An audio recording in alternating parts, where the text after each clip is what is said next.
இன்றைய வேதவாக்கு லூக்கா 16ஆம் அதிகாரம் 10வது வசனம்.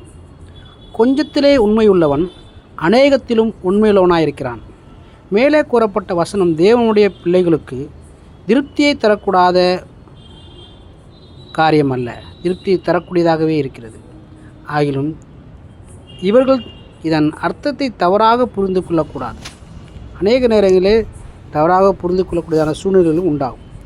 தங்கள் அனுதின ஜீவியத்திலோ அல்லது தங்கள் சொந்த காரியங்களிலோ மட்டும் இதை பயன்படுத்துவதற்காக அல்ல.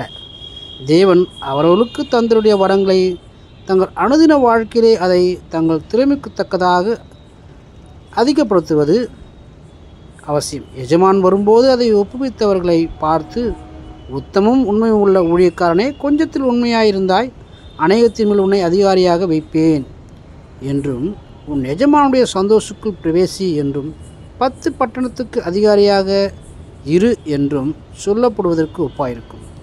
இது பலியின் ஜீவியத்திற்கு அடுத்த காரியம். அதனாலே கொஞ்சத்திலே உண்மையுள்ள நாம் அநேகத்துக்கு அதிகாரியாய் மாற, கொஞ்சத்திலே உண்மையுள்ளவன் அநேகத்துக்கு உண்மையாக இருப்பான் என்பதை புரிந்து செயல்பட வேண்டும். நாம் கொஞ்சத்திலே உண்மையாக இருப்போம், அநேகத்துக்கு அதிகாரிகளாய் மாறுவோம். கர்த்தர் நம்மை ஆசீர்வதிப்பாராக. ஆமென். God bless you.